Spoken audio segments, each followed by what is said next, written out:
வணக்கம் நேயர்களே.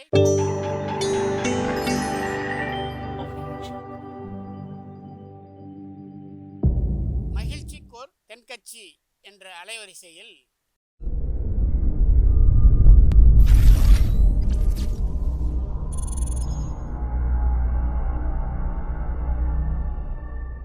சிரிப்போம், சிந்திப்போம், செயல்படுவோம் என்ற தொடர் நிகழ்ச்சி தினமும் காலை 8 மணிக்கு யூடியூப் அலைவரிசையில் ஒளிபரப்பாகும் என்பதை மகிழ்ச்சியோடு தெரிவித்துக் கொள்கிறோம்.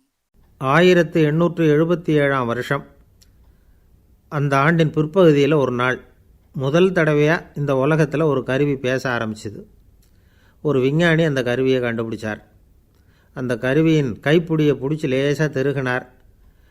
அப்புறம் அந்த Mary had a little lamb அப்படிங்கிற குழந்தைகள் பாடலை லேசாக பாடி முடித்தார். கொஞ்ச நேரத்தில் அந்த பாட்டு மறுபடியும் ஒலிக்குது. கண்டுபிடிச்சவருக்கு ஏகப்பட்ட மகிழ்ச்சி, உற்சாகம்.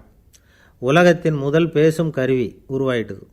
அந்த விஞ்ஞானி 1877 ஜூலை 18 தன்னுடைய டைரியில் இப்படி எழுதினாராம்: இன்றைக்கு வடிவமைத்த கருவியை முன்னோடியாய் கொண்டு மனிதனின் சப்தத்தை தேவைப்பட்ட போதெல்லாம் திரும்ப ஒலிக்கும்படி இதே கருவியை மேம்படுத்துவேன் அப்படின்னு எழுதினாராம்.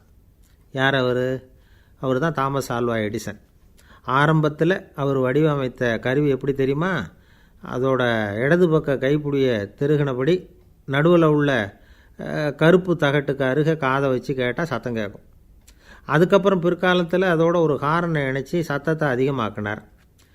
எடிசனுக்கு காது கொஞ்சம் மந்தம்.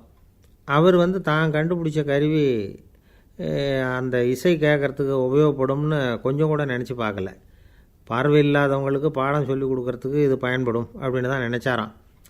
எடிசன் இதை கண்டுபிடிச்சது 1877. அதுக்கப்புறம் 15 வருஷம் கழித்து, அதாவது 1893 எமைல் பெர்லினர் அப்படிங்கிறவர் எடிசனின் பேசும் கருவியில் சில மாற்றங்களை செஞ்சு அதை கொஞ்சம் மேம்படுத்தினார். மெழுகு தடவப்பட்ட ஒரு தட்டை உருவாக்கி அதில் ஒலியை பதிவு செஞ்சுக்கிட்டார். அதிலிருந்து பல பிரதிகள் எடுக்கிற வழியையும் கண்டுபிடிச்சார். அன்னைக்கு தான் ஒரே குரலை பல ரெக்கார்டுகளில் பதிவு செய்கிற முறை உருவாச்சு. அதுக்கு அடுத்த வருஷம் 1894 தொலைபேசியை கண்டுபிடிச்ச அலெக்சாண்டர் கிரஹாம்பெல் கிராமஃபோன் கருவியில் இன்னும் சில மாற்றங்களை செஞ்சார்.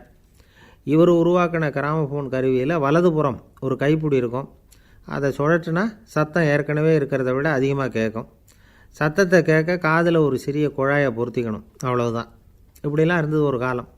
1911 இந்த கிராமஃபோன் ஒரு நல்ல வடிவத்துக்கு சேர்ந்தது. ஓரளவுக்கு ஒழுங்குபடுத்தப்பட்ட முதல் கருவி இதுதான். கைப்பிடியை சுழற்றினா ரெக்கார்டு மேடை சுழலும். ஊசி பொருத்தப்பட்ட பகுதியை ரெக்கார்டில் வச்சா பெட்டியின் அடிபாகத்தில் உள்ள ஸ்பீக்கர் அதிலிருந்து சத்தம் கேட்கும். அடிக்கடி ஊசியை மாற்ற வேண்டியிருந்தது. இதுதான் அதில் உள்ள சிரமம். 1978 எலக்ட்ரானிக் ரெக்கார்ட் பிளேயர்கள் வர ஆரம்பிச்சுட்டுது. 1989 ஒரு பெரிய மாற்றம். பழைய இசைத்தட்டெல்லாம் போயிட்டுது. சின்னஞ்சிறிய டிஸ்குகள், குறுந்தகடுகள், அதில் பாடல்கள் பதிவு, நுட்பமாக கேட்கறதுக்கான சாதனங்கள், இப்படி ஏகப்பட்ட வளர்ச்சி. தாமஸ் ஆல்வா எடிசன் ஒரு சமயம் மரங்களை ஆராய்ச்சி பண்ணி ரப்பர் கண்டுபிடிக்கிற ஒரு பெரிய கான்ட்ராக்ட் ஒன்றில் கையெழுத்து போட்டிருந்தாராம். ஒரு மாதத்துக்கு $200 அப்படிங்கிறது ஒப்பந்தம். 10 மாதம் கழித்து எடிசன் தன்கிட்ட ஒப்பந்தம் பண்ணிக்கிட்ட அந்த நிறுவனத்துக்கு ஒரு கடிதம் எழுதினாராம். இது வரைக்கும் நான் 500 மரங்களை ஆராய்ச்சி பண்ணி பார்த்துருக்குறேன், 10 மாதத்துக்குரிய தொகையை அனுப்பி வைங்கோ அப்படின்னு எழுதினாராம். ரப்பரை கண்டுபிடிக்காமல் பணம் எப்படி தர்றது? எதையுமே கண்டுபிடிக்காததுக்கு எப்படி தொகை தர முடியும்?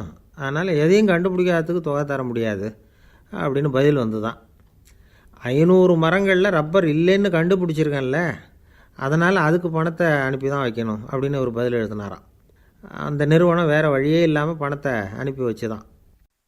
ஐயா தென்கட்சி கோ சுவாமிநாதன் அவர்களின் மகிழ்ச்சிக்கோர் தென்கட்சி தொடர் நிகழ்ச்சியினை கேட்டு பயன்பெறுங்கள்.